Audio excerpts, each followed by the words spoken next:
না, আমাদের রাজ্যের মানুষ দেখছেন মারাত্মকভাবে নাজেহাল হচ্ছেন। পেট্রোল ডিজেলের মারাত্মক সংকট এবং এই সংকট প্রায় 10-11 দিন যাবৎ।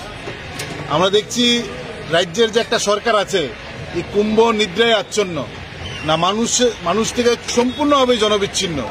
এই জনবিরোধী নীতি, তাদের অপরিকল্পনা, উদাসীনতার ফলে এই সংকট তৈরি হয়েছে। আমরা মনে করি এই সংকট মোকাবেলা করা সহজ ছিল, সরকারের ব্যর্থতা, অপদার্থতা নীতির ফলেই এই সংকট মারাত্মক আকার ধারণ করেছে। প্রতিদিন লাইন ধরাচ্ছেন, বাইকে 200 টাকা, গাড়িতে 500 টাকা, এবং এই নীতির ফলে প্রতিদিন মানুষকে লাইনে দাঁড় করে দিচ্ছেন। যা মোদি নানা পদ্ধতিতে মানুষকে লাইনে দাঁড়া করান, ডাবল ইঞ্জিনের সরকার তার এই নিজ সিদ্ধান্তের ফলে প্রতিদিন মানুষ লাইনে দাঁড়াচ্ছেন। আমরা তার প্রতিবাদে দ্রুত রাজ্যের পেট্রোল ডিজেলের যে সংকট তৈরি হয়েছে, সংকট নিরসন করা, মানুষকে লাইনে যেন দাঁড়াতে না হয় ঘন্টার পর ঘন্টা, সেখান থেকে নাজেহাল করা থেকে মানুষকে মুক্ত করার দাবিতে আমরা রাস্তায় নেমেছি।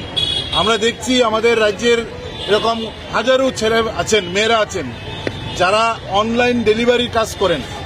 তারা বাইকে চেপে মানুষের বাড়িতে জিনিসপত্র, খাবার পৌঁছে দেন এবং তার মাধ্যমে এই পেশায় যুক্ত হয়ে তার পরিবার পরিচালনা করছেন। তার বাইকের মধ্যে 200 টাকার তেল দিচ্ছেন, তার প্রতিদিন 200 টাকার তেল লাগে। আমরা দেখছি এরকম যারা ডেলিভারির কাজে যুক্ত, পেশায় যুক্ত, তারা দিনের বেশিরভাগ সময় লাইনে দাঁড়িয়ে কেটে যাচ্ছে। পরিবারের উপার্জন করে খাবার নিয়ে যাওয়ার সুযোগ তাদের সামনে নেই।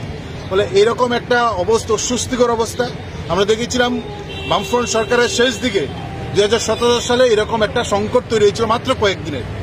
আজকে যিনি খাদ্য দপ্তরের মন্ত্রী, তার নেতৃত্বে আগরতলা সহ রাজ্যের বিভিন্ন জায়গায় দুদিনের পেট্রোল ডিজেলের সংকটের মধ্যেই টায়ার জ্বালিয়ে আগুন লাগিয়ে বিক্ষোভ করেছিল।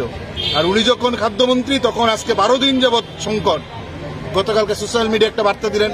আজকে এতদিন পর মানুষ যখন অতিষ্ঠ হয়ে যাচ্ছেন, ধৈর্যের বাঁধ ভেঙে যাচ্ছে, তখন মুখ্যমন্ত্রী বলছেন এসে পড়েছে এই সংকট। তিনি চিঠি লিখেছেন কেন্দ্রীয় রেলমন্ত্রীর কাছে। ঘুমিয়েছিলেন কুম্ভকর্ণের ঘুমে আমাদের রাজ্য সরকার।